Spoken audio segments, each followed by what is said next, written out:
Pues vamos a terminar la mañana de la mano del doctor Manuel Bousoño García, que nos va a hablar sobre la dualidad mente-cuerpo. Él es psiquiatra, nació en México DF o la Ciudad de México, no sé, porque ahora parece que le han cambiado el nombre, que viene a ser la misma cosa. El 15 de octubre de 1951, hijo de migrantes asturianos, cursó los estudios de medicina en Oviedo en 1976, realizando la especialidad de psiquiatría en el Hospital Psiquiátrico de Asturias. Se doctoró en medicina y obtuvo también el título de especialista en medicina familiar y comunitaria. Ha sido fundador y presidente de la Sociedad Asturiana de Psiquiatría, presidente de la Asociación Provincial Antidroga de Asturias y vocal de la Sociedad Española de Psiquiatría. Fue profesor titular de Psicopatología y Ciencias de la Conducta en la Escuela Universitaria de Enfermería. Ha publicado numerosos artículos en revistas científicas españolas y extranjeras y es coautor, entre otros libros, de los siguientes: Manejo de los trastornos mentales y del comportamiento en asistencia primaria, Psicobiología de la bulimia y el trastorno obsesivo-compulsivo. Ha sido coordinador del Grupo de Expertos Español para la Optimización de Tratamientos de la Esquizofrenia, vocal de la Sociedad Española de Psiquiatría Biológica y vocal del Colegio de Médicos de Asturias.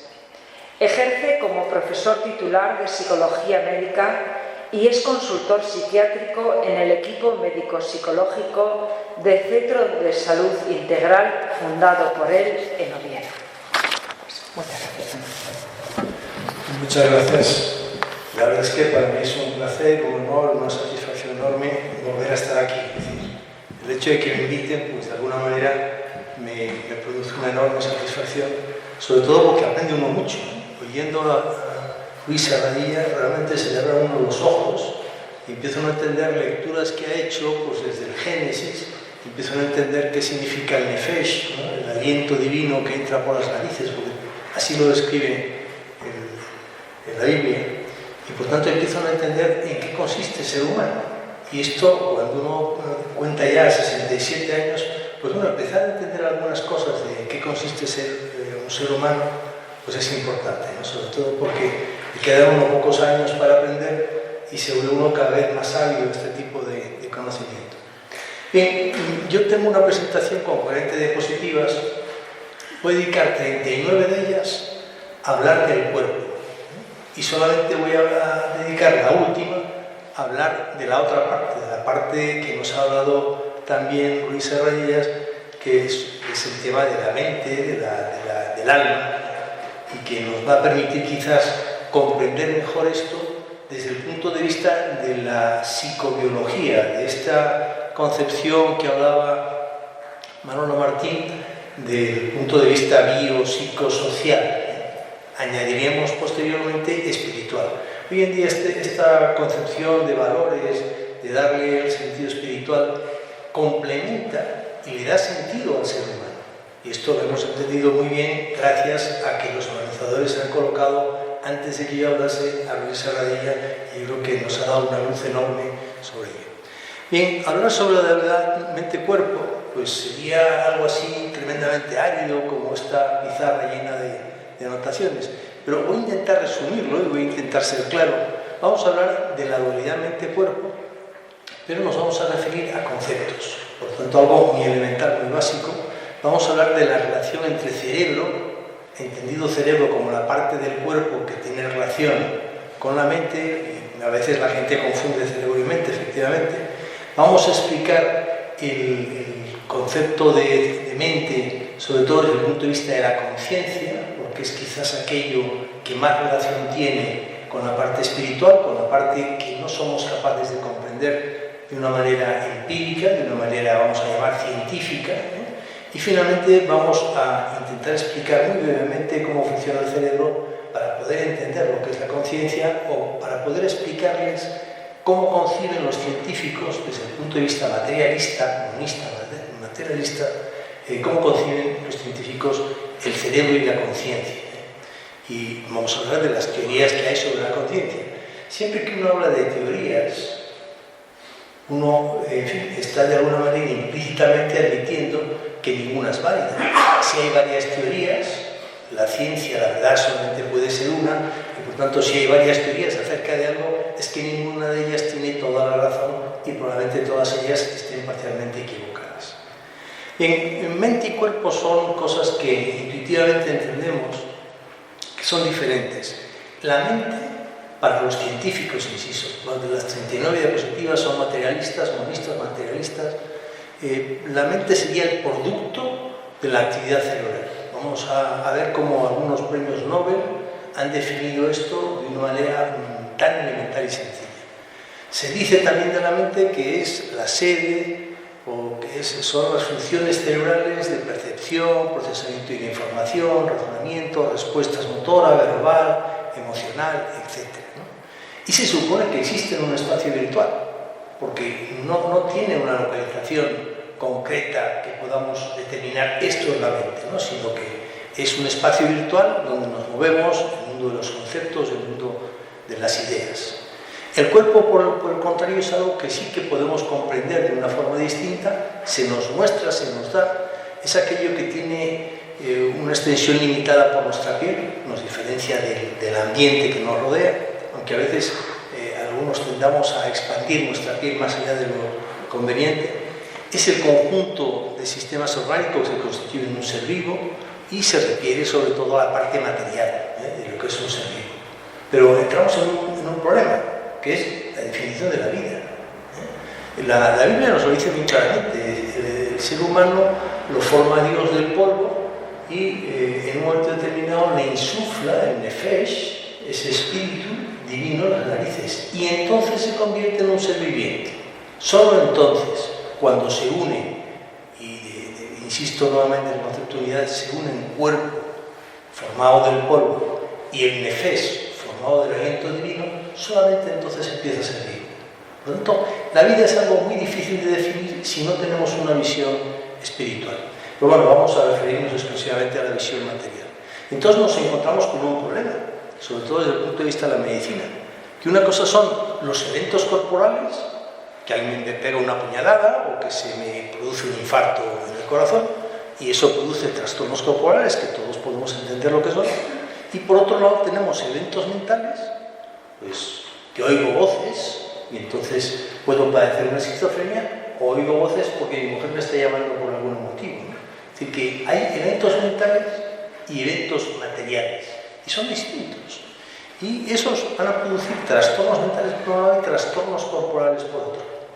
Pero luego en medicina las cosas no son tan claras. Y tenemos un montón de trastornos, como son los trastornos somatomorfos, que son trastornos con aspecto de ser trastorno físico, pero en los cuales la motivación es psicológica, es decir, es un evento mental que se manifiesta como una manifestación física. Y tenemos trastornos psicosomáticos, que en realidad son trastornos físicos, pero que tienen un componente psicológico.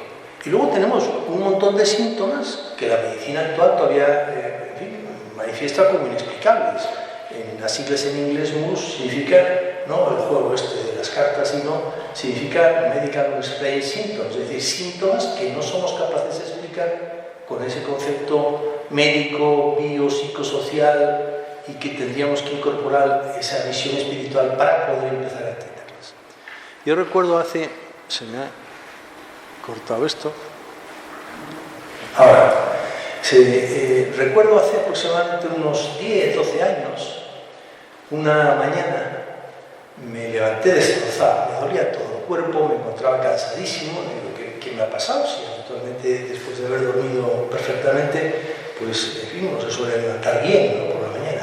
Me dolía todo el cuerpo, la espalda, tenía una sensación de agotamiento enorme y se me vino a la cabeza una idea de estas obsesivas que producen angustia. Y dice, a ver si voy a tener fibromialgia.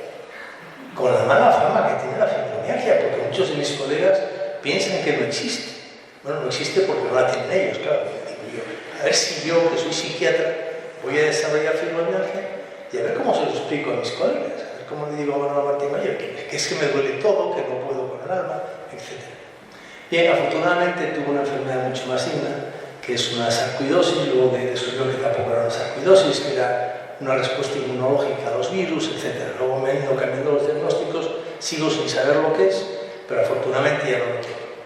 Así que no sé por qué razón lo tuve, no sé por qué razón ya no lo tengo, pero afortunadamente no era fibromialgia, lo cual me alivió mucho, sobre todo porque, en fin, es complicado a veces explicar que uno tiene una serie de síntomas médicos inexplicados, como probablemente hoy por la tarde vaya a hablar un compañero mío sobre el tema. Por tanto, no vamos a insistir más aquí. Pero a la medicina nos plantea muchos problemas estos síntomas inexplicables. Nos plantean problemas los trastornos somatomorfos.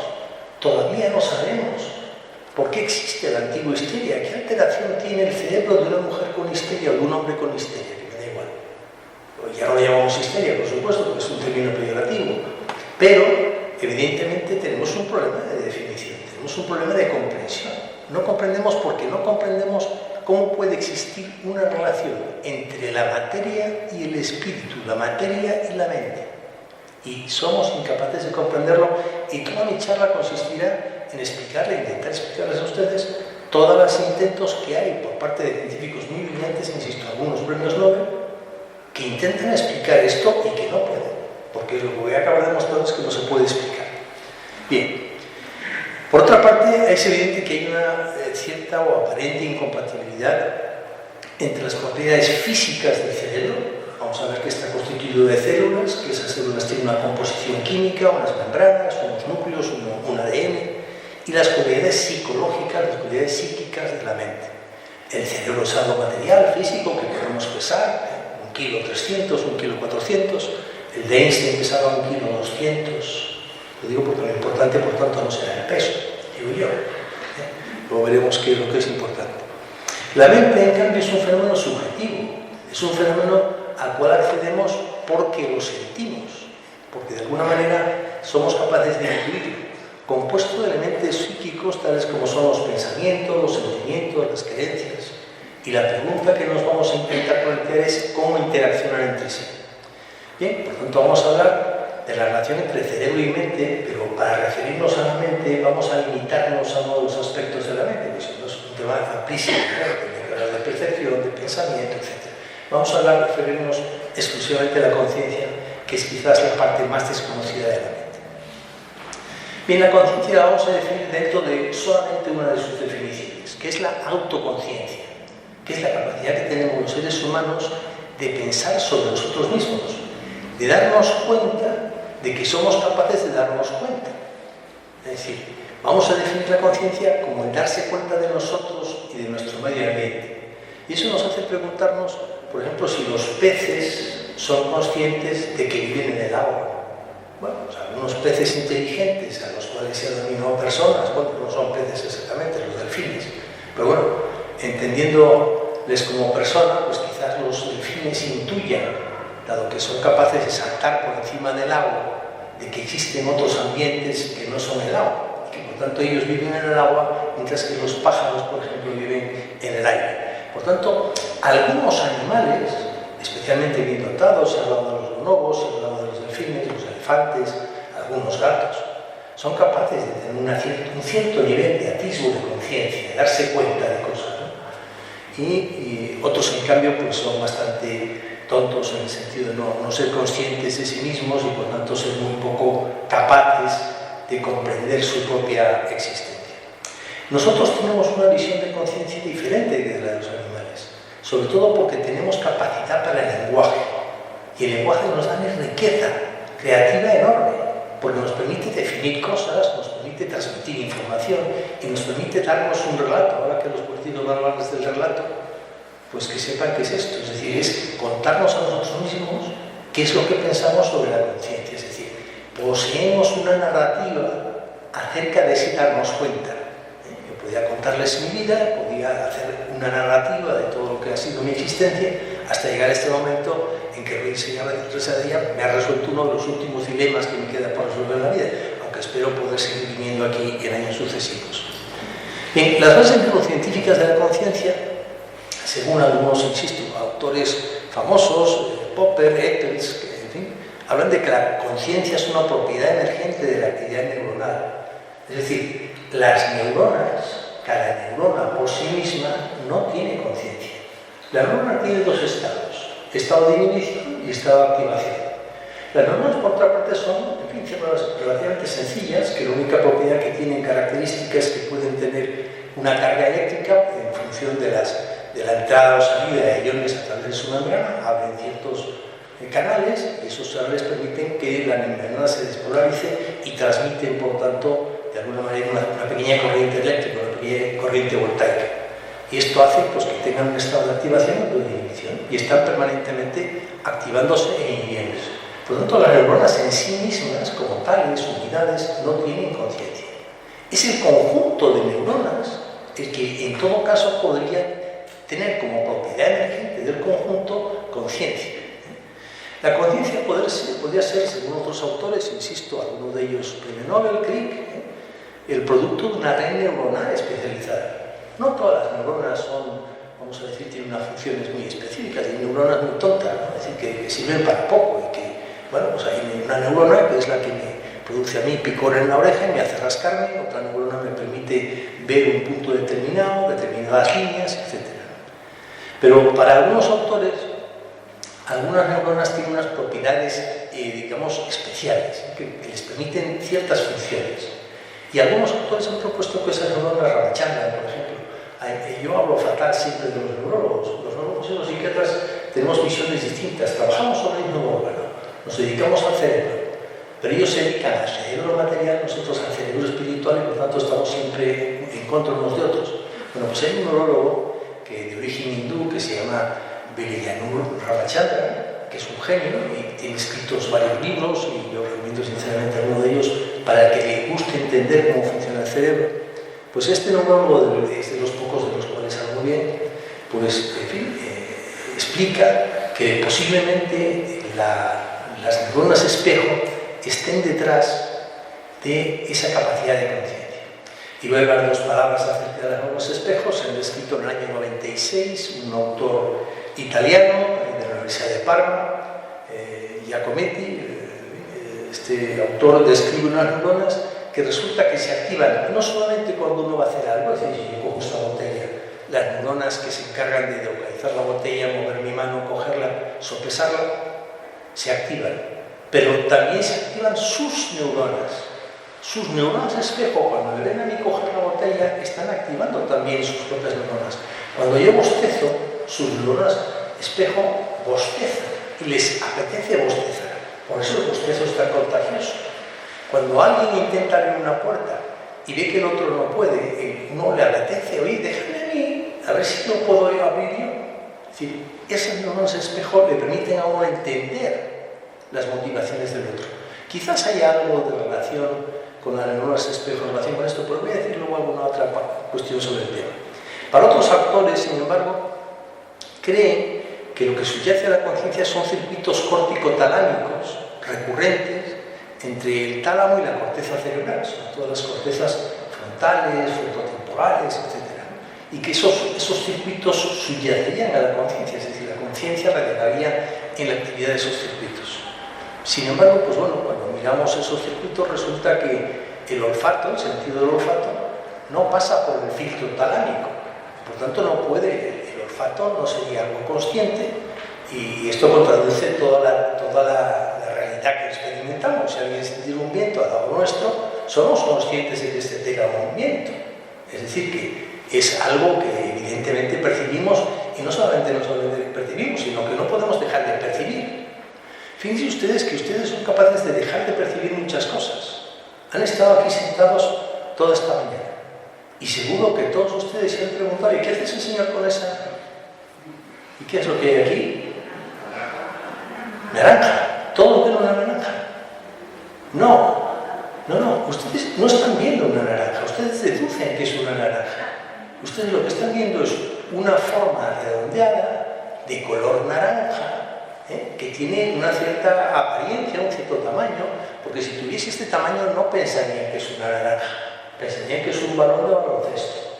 Es decir, en función de las características que sus neuronas son capaces de reconocer la retina se activa, ciertos conos de la retina perciben que es de color naranja, otras neuronas en la corteza occipital deciden que la forma es redondeada, etc. Porque las neuronas no piensan por sí mismas, es el conjunto de neuronas el que se activa y deciden que aquí han visto una naranja. Pues bueno, la naranja la han percibido todos, porque es algo inusual en una charla el tener una naranja enfrente del micrófono. Pero a que no han percibido ustedes que hay una señal ahí que dice salida, que está para que se fijen que la salida está para acá, pero no se han dado cuenta de ella y la tienen ahí enfrente y no se han dado cuenta del ruido que hacen los coches al pasar, porque su atención está centrada en otros sitios. Es decir, la conciencia tiene mucho que ver con la capacidad atencional. Es decir, son conscientes de la naranja, no son conscientes del letrero, o no lo eran hasta que yo llamé su atención sobre el letrero. Bueno, estos son, digamos, los dos esquemas básicos. Pero volvamos sobre las neuronas espejo. Resulta que hay unos enfermos, unos sujetos, no se puede llamar enfermos, unas personas que tienen unas características que son denominadas como autismo, y hoy en día se habla del espectro del autismo. Y la diferencia con los seres humanos normales, con los que no tenemos estas características de autismo, es que sus neuronas espejo funcionan poco, son poco funcionales. Aquí tenemos una imagen de un sujeto control donde se activan, cuando ven la cara de una persona, activan estas neuronas espejo en una zona del cerebro, que es el área fusiforme, mientras que en un sujeto con autismo esas neuronas espejo no se activan. Es decir, el sujeto con autismo no activa las neuronas que le permiten reconocer que hay otro, esa alteridad, que no soy yo, que es otro. Yo recuerdo una de las cosas más impresionantes, creo que ya la conté aquí en alguna ocasión, ¿no? Pero es realmente impresionante y demuestra hasta qué punto se deteriora la conciencia cuando hay un deterioro cerebral, porque somos uno, no somos solo espíritu, no somos solo cuerpo, sino que somos esa unidad. Pues bien, mi suegra, que padecía un Alzheimer, en un momento determinado, subiendo en el ascensor, se puso a hablar con su imagen y le decía: si sigues hablando al tiempo que yo, no nos vamos a entender. Bueno, a mí me hizo mucha gracia, porque evidentemente es una situación graciosa, a pesar de la tragedia inmediata, en la cual uno se percata que mi suegra ya no se reconocía en el espejo. Ya se le habían muerto las neuronas espejo que le permitían reconocerse en el espejo. No todos los animales se reconocen en el espejo. Un gorila no se reconoce en el espejo, pero un chimpancé sí, un elefante sí. Los delfines también se reconocen en su imagen en el espejo. Ciertos animales tienen capacidad de reconocimiento en el espejo, tienen neuronas espejo. No todos, pero evidentemente nos permite ese reconocimiento y por tanto esa conciencia de que esa imagen que veo en el espejo, ese soy yo, no es otro, soy yo. Bueno, en fin, las neuronas espejo explican algunos aspectos de la conciencia, pero no lo explican todo. Puede ser que participe en esa red de la cual estaríamos hablando cuando hablamos de conciencia. Vamos a dedicar una tercera parte ya relativamente breve a uña de caballo sobre cómo funciona el cerebro y vamos a intentar explicar que el cerebro está constituido por un montón de estructuras que ven ustedes en esa imagen, desde la corteza cerebral, los diversos núcleos que hay en la base del cerebro, los núcleos de la base del cerebro, etc., ¿no? Y cómo esas estructuras que están compuestas fundamentalmente de la corteza y los ganglios de la base están compuestas por neuronas, se comunican entre sí a través de los axones de las neuronas. Son prolongaciones, cables que echan las neuronas para conectarse con otras. Por supuesto, neuronas hay muchísimas, la ciencia ha avanzado muchísimo y nos ha permitido más o menos calcular que hay unos 100 millones de neuronas, que cada neurona se conecta con entre 1.000 y 10.000 neuronas más, por tanto están hiperconectadas. Los seres humanos, cualquier ser humano normal que tenga un teléfono de estos tontos como el mío, pues sabrá que tiene aproximadamente unos 100 contactos de por medio. 100 contactos. Los chavales, por supuesto, tienen 300, pero la gente de mi edad, pues ya tenemos menos y tenemos unos 100 contactos en la memoria del móvil, gracias a lo cual, pues no tenemos que memorizar los 100 números del teléfono. Antes memorizábamos el teléfono de la novia, del padre, de la madre, del hermano, poca cosa más, ¿no? Pero hoy en día estos teléfonos tontos le permiten a uno conectarse con unas 100 personas sin tener que pensarlo demasiado. El hecho completo es que las cantidades de conexiones que tenemos en nuestro cerebro hacen que tenga unas capacidades especiales. Y el cerebro se organiza de una determinada forma, tiene unos núcleos concretos. Las áreas de la corteza cerebral se dividen. Hay un autor, un anatómico, que se dedicó a identificar las distintas áreas en función de su estructura celular, de qué tipo de neuronas tenían, etc., ¿no? Y describió un montón de áreas, se llamaba Broca. Bien, pues el cerebro se organiza en unidades funcionales. Zonas que se dedican a ver, zonas que se dedican a escuchar, zonas que se dedican a hablar, a generar lenguaje, etc. Y estas unidades funcionales son las columnas neuronales que se comunican entre sí. Aquí tienen un corte de la corteza cerebral donde hay una serie de columnas que ven ustedes aquí. Cada columna está compuesta por unas 10.000 neuronas. Por tanto, hay unas pocas. Dentro de los millones que hay de neuronas, pues se comunican entre sí. Y fíjense que son como árboles. Y los árboles tienen una extensión de ramas determinada, por lo tanto se comunican preferentemente con los que están en los extremos de las ramas. Como la extensión aproximada son de 250 milímetros la extensión, pues resulta que las columnas neuronales se comunican con otras situadas aproximadamente a medio milímetro de distancia, cada columna. Y esto forma estructuras triángulo-hexagonales, de forma que este grupito de neuronas de aquí se comunica preferentemente con este, y forma un triángulo, y este triángulo con el siguiente, etc. De forma que se comunican con ciertos grupos de neuronas, no con todas. Y están comunicadas formando una red de extensión, igual que yo no me comunico con todos los vecinos. Por supuesto, los saludo a todos y en el ascensor vamos de prima, pero tengo el teléfono solo de 2 o 3. ¿Por qué? Porque somos 50 en la comunidad y no me puedo comunicar con todos de la misma forma. Es decir, que las neuronas son también selectivas, se comunican solo con un cierto grupo de neuronas, de forma que cuando una de estas columnas se dispara, se activa solo a otras de esas columnas. Es como cuando yo llamo a un vecino, oye, hay una gotera. Pues llamo al vecino que conozco y digo, hay una gotera tal, ¿quién es el presidente para avisar al seguro, etcétera, ¿no? Es decir, que establecemos grupos funcionales de columnas neuronales que sirven para determinadas funciones. Y entonces, ¿en qué consiste un proceso mental? Bueno, pues consiste en activar de una manera, vamos a decir, sincrónica al mismo tiempo ciertos conjuntos neuronales, de forma que las neuronas de esta zona occipital reconocen la forma redonda en la corteza visual primaria y un grupo de neuronas que distinguen las rayas verticales, otras las horizontales y otras las circulares. Y decimos, bueno, este es un objeto redondo que se mueve, o mejor dicho, lo estoy viendo yo, que rebota, o podría rebotar, no sé si rebota mucho o poco, que tiene un color determinado, que es una fruta, que tiene un pequeño rabito, que se ha caído, y tiene un determinado tamaño. Es decir, se activan todos estos conjuntos neuronales.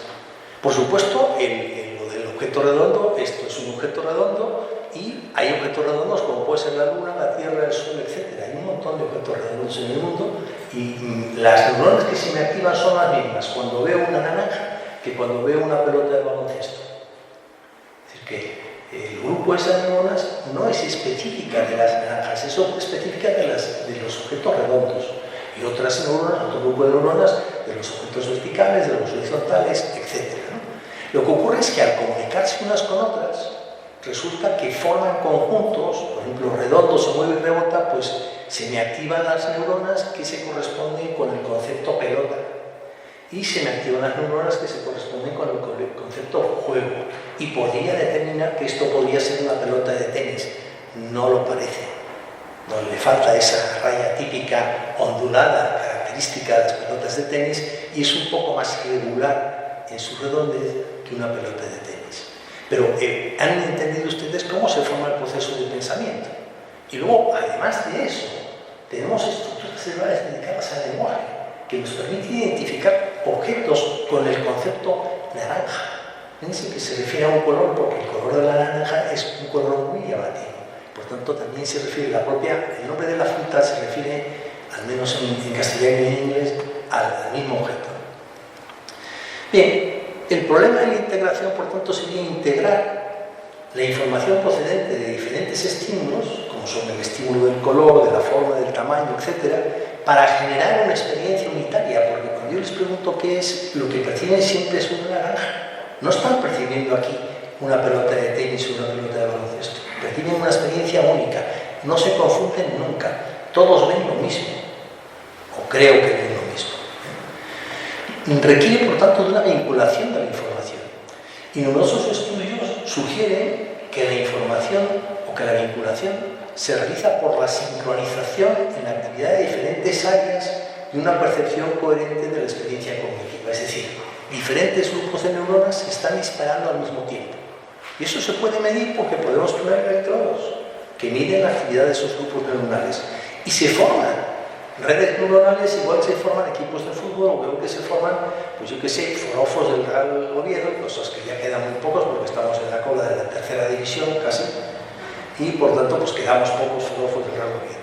Las redes neuronales se agrupan unas con otras formando grandes sistemas o módulos de funcionamiento, de forma que la red que me permite identificar que esto es un objeto esférico, o bueno, redondo, vamos a llamarlo como queramos, pues es la misma red que me permite identificar que una pelota de baloncesto es esférica o que la luna es esférica.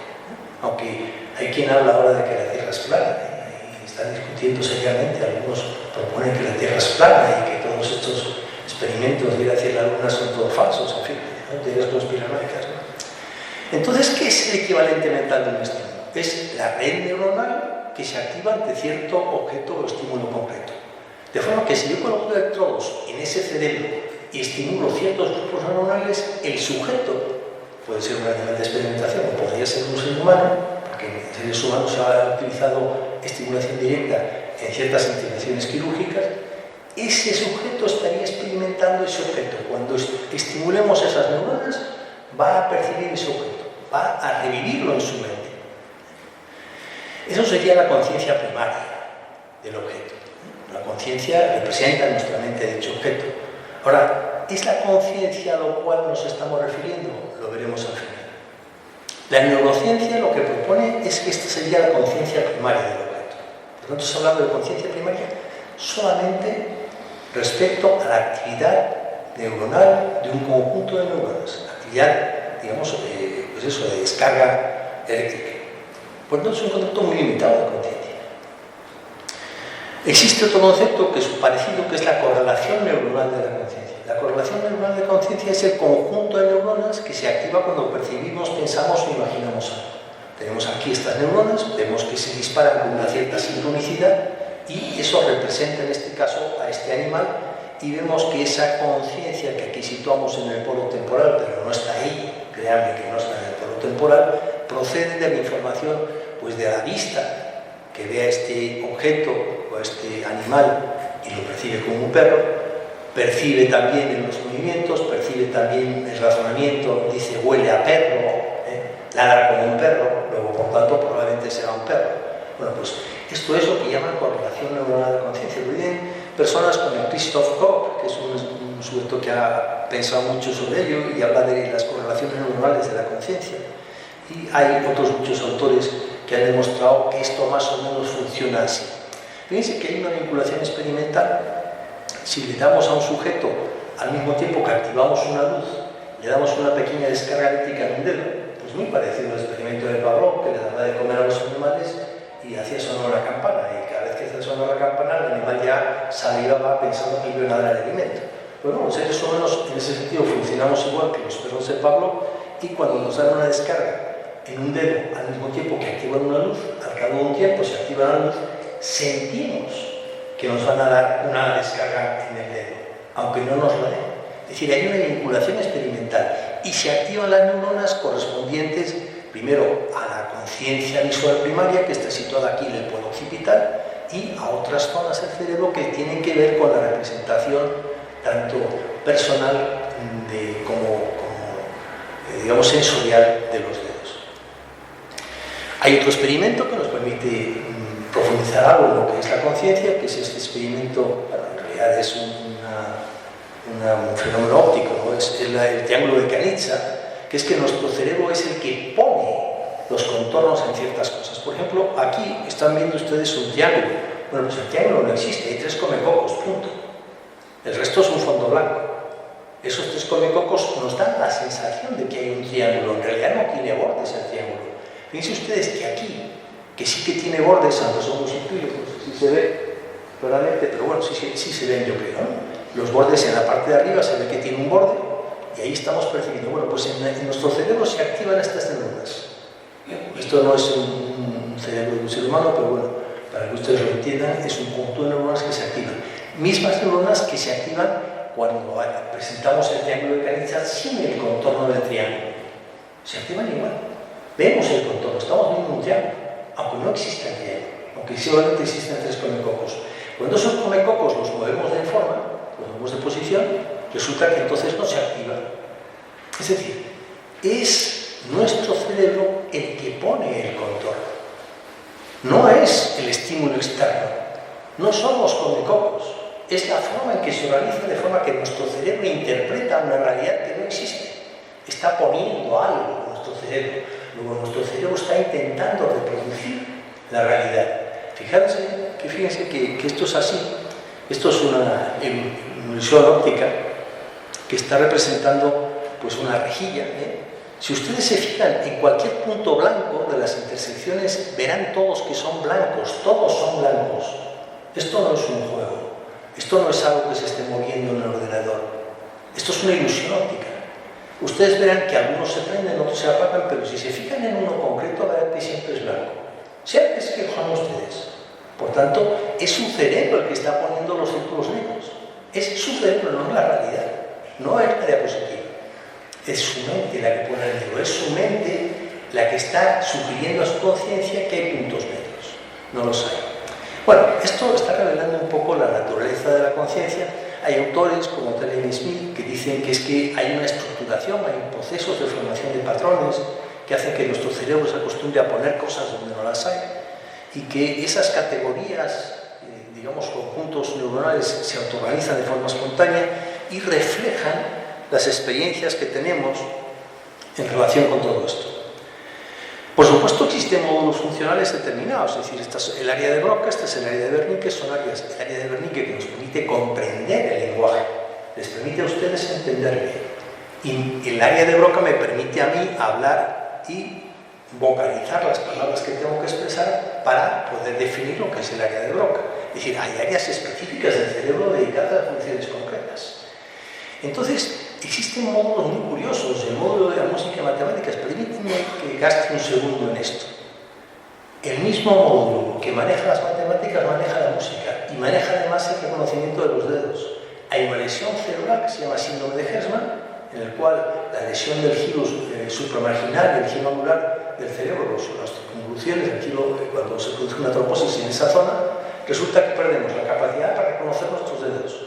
Nos toca y no sabemos si es el dedo medio o el dedo índice, no sabemos qué dedo nos están tocando. Sentimos que nos tocan los dedos, pero no sabemos cuál, no reconocemos el dedo, pero tampoco reconocemos la música, y tampoco sabemos la orientación derecha-izquierda, y tampoco sabemos hacer operaciones numéricas sencillas.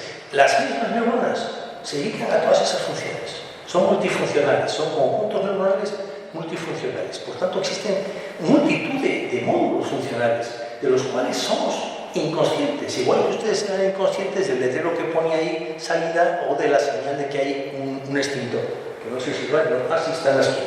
Bueno, evidentemente lo han visto, pero no se han percatado. Es decir, la mayor parte de lo que llega a nuestro cerebro no somos conscientes de ello. Cuando somos conscientes lo percibimos como una unidad que es evolutiva, que cambia con el tiempo, y lo percibimos únicamente como naranja. No lo percibimos como pelota de tenis al mismo tiempo. Y sin embargo, nuestro cerebro está activando neuronas que tienen que ver con el reconocimiento de la pelota de tenis. ¿Qué es lo que permite que fusionemos todos? Bueno, pues algunos autores, en este caso Steven Metzen, propone que es la fluidez cognitiva, que es la posibilidad de conectar distintos tipos de módulos mediante la autoconciencia. Como el ser humano tiene autoconciencia y tiene narrativa para poder contarnos cosas, somos capaces de fusionar módulos que otros animales no son capaces de fusionar. Cuando un chimpancé le enseña a otro cómo pescar termitas en un termitero, y créanme, no todos los chimpancés saben pescar termitas, solo ciertas tribus de chimpancés que por observación observan que su madre mete una ramita por el agujero y saca una termita, la chupa y se rica.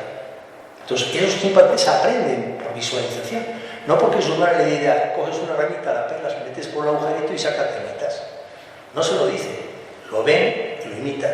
Gracias a esas neuronas espejo que tienen los chimpancés, les permite imitar el comportamiento de la madre, les permite comprender el proceso, y además, como están muy ricas las termitas, pues resulta que lo hacen con frecuencia y llega a ser un aprendizaje completo. El ser humano no, el ser humano es capaz de comprender las cosas, es capaz de pensarlas, de transmitirlas mediante la narrativa y por tanto de aprender, de seguir aprendiendo, de Ruiz Serradilla, por ejemplo, que somos un ser único. Eso, pues gracias a él, lo he aprendido hoy y me queda ya grabado para el resto de mi vida, porque está tan rico como las termitas, créanme ustedes.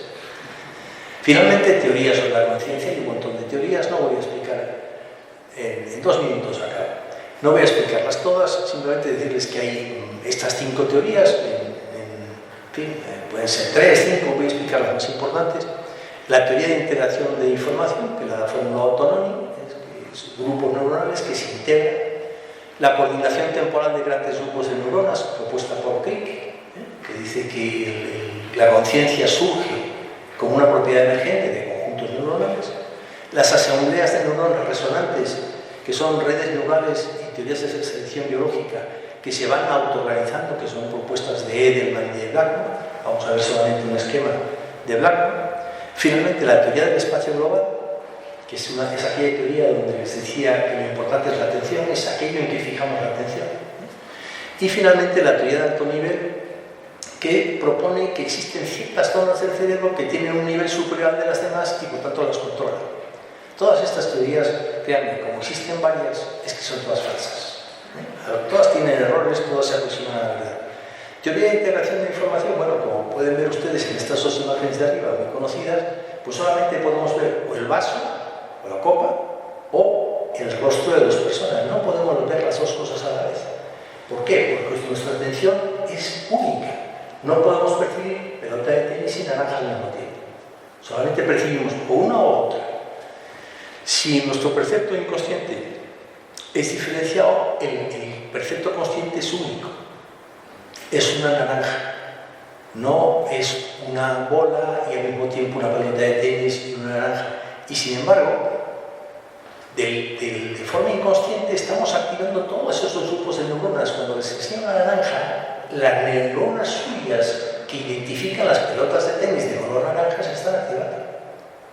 Igual que se activan sus neuronas espejo cuando yo sujeto la naranja y la muevo así. Se están activando. Bien, un sistema consciente sería un sistema que permitiese que esas conexiones complejas se integrasen. Bueno, esa es una de las teorías, la teoría de Tononi. La hipótesis de Crick está basada sobre que la mayor parte de los eventos, esto está formado por Liebel, no alcanzan el nivel necesario para una experiencia consciente. Crick propone que la conciencia de uno mismo es simplemente el resultado de interacciones entre neuronas y moléculas, lo cual sugiere que a él mismo le parece increíble y absurdo que solo porque se pongan de acuerdo unas neuronas para disparar simultáneamente tengamos ya conciencia de las cosas y que sepamos que nos vamos a morir y que sepamos ciertas cosas y que podamos prever nuestra existencia y darle sentido a la misma.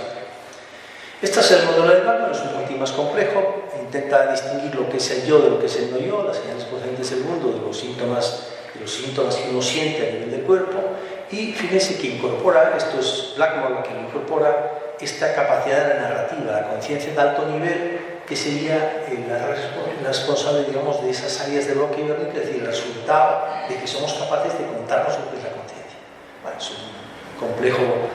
es bastante complejo de explicar, pero muy sencillo de entender. Son redes que se intentan comunicar entre sí y que de alguna manera tienen que ver con esa capacidad tan humana de expresar las cosas con el lenguaje, que nos permite ser muy precisos y nos permite ser, ser capaces de definir. La teoría de Bass, la teoría del espacio global de la conciencia, simplemente hace referencia a que esta zona, la zona donde se presta el foco de atención, es la única que es consciente.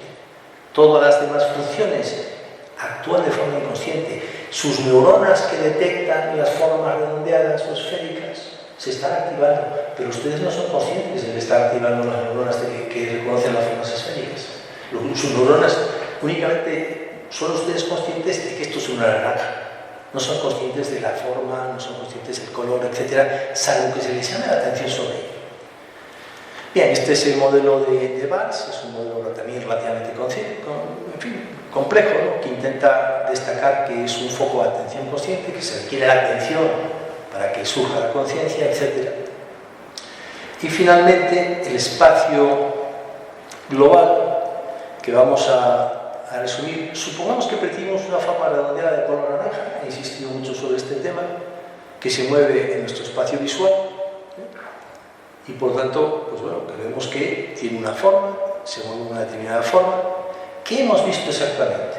Hemos visto una forma redonda de color naranja que bota como una pelota, y el tamaño de una naranja, ¿qué es? Y nuestra conciencia emite una sola respuesta, o una pelota o una naranja. Como se me ha olvidado traer la pelota de tenis, he robado una naranja del sitio de desayuno y me lo he traído para que ustedes visualicen a qué me estoy refiriendo. Bueno, pues estamos aquí activando grupos de neuronas, las neuronas que corresponden con juguete, las neuronas que corresponden con el color naranja, las neuronas que se corresponden con la forma redondeada y las neuronas que se corresponden con la foto. Y ustedes han activado estas y permiten identificar el objeto naranja. La teoría HOT, la teoría de alto nivel, lo que dice es que hay un grupo determinado de neuronas que identifican en la corteza, sobre todo frontal, frontotemporal, frontoparietal, que de alguna manera regulan a todas las demás y donde radicaría la conciencia. Y esto está basado en varios experimentos. Uno de ellos es un experimento de ocultación de palabras, de forma que el sujeto es capaz de identificarlas visualmente, la corteza visual primaria, la corteza visual secundaria, y luego envía esa información a esta red prefrontal de alto grado, que es la que determina la conciencia de la palabra. De forma, este es el experimento de Dehaene del año 2001. Fíjense que cuando le mostramos a un sujeto palabras enmascaradas, de forma que no le damos tiempo a identificarlas, una serie de letras puestas una detrás de otra, no le da tiempo, si las pasamos suficientemente rápido, a identificar palabras, pero hay palabras ahí. Cuando el sujeto es capaz de identificar las palabras, entonces es consciente de las mismas y se iluminan otras zonas del cerebro, insisto, de esta corteza frontoparietal. Es decir, de alguna manera, la teoría de Hot, la teoría de que hay un cierto grupo de neuronas que tienen capacidad de mejorar a otras, pues tiene parte de razón. Todas las teorías tienen parte de razón y todas están equivocadas. Esto es lo mismo con relación a sonidos no detectados, los camiones que han pasado mientras yo estaba hablando, la sierra de cortar piedra que están utilizando en estas obras que están realizando allí. Y que si ustedes prestan atención ahora, igual la escuchan. Cuando el sonido se detecta, es consciente, se activan estas zonas frontotemporales. Cuando no es consciente, solamente se activan las zonas relacionadas con el oído, con la capacidad de, en este caso, el área de Wernicke, como pueden ustedes ver. Bien, entonces, ¿qué es la conciencia? Ya con esto acabo. Pues bien, según las teorías neurobiológicas sobre la conciencia, asumen que la conciencia requiere de una red neuronal ampliamente distribuida. De acuerdo a esas teorías, la conciencia ocurre cuando el funcionamiento de las redes neuronales ampliamente distribuidas se coordinan, es decir, disparan de forma sincrónica, lo que permite compartir e integrar la información. Pero, ¿cómo surge la demencia consciente? ¿Cómo somos capaces de, porque unas neuronas se activen, de repente tener la sensación de que estamos aquí en el universo, rodeados de otros seres humanos, y que somos de alguna manera capaces de entendernos o intentar entendernos a nosotros mismos? La conciencia no se ha podido localizar. Pese a todos estos experimentos, unos dicen que está en la corteza frontal, otros hablan de que está en la corteza parietal, otros en distintas zonas. Parece tratarse del resultado del funcionamiento interactivo de redes neuronales distribuidas en el cerebro y que se conectan dando ocasión, originando la sensación de conciencia. Lo más parecido serían esas neuronas espejo de las cuales hablaba antes, pero no explican todo. O el sistema tálamo-cortical, pero insisto, el olfato no pasa por el tálamo. ¿Qué pasa? Que el olfato no es consciente, no somos conscientes de lo que olemos. ¿Y qué tal sobre todo de lucididad? ¿Cómo la actividad neuronal por sí misma origina la sensación de conciencia? ¿Cómo somos capaces de, porque se activen ciertas neuronas, ser conscientes de que somos seres humanos, de que somos seres vivos, de que somos seres racionales, de que somos seres únicos? No tenemos respuesta para ello. Y por tanto nos encontramos con esta imagen, que es la última diapositiva, donde de alguna manera les sugiero que lo que decía Luis Radilla tiene absolutamente toda la razón. Algo hay en esa imagen que les llama a ustedes la atención, que es que nos estamos dando golpes contra el techo. Si a esa imagen la invertimos, resulta que la imagen es mucho más racional, porque aquí estamos incluyendo ya esa visión no solamente biopsicosocial, sino también esa otra dimensión del ser humano, la visión espiritual, donde existe un alma que nos permite explicar mucho de manera mucho más sencilla la conciencia, solamente que a algunos les da sacudido pensar que existe un alma. Muchas gracias.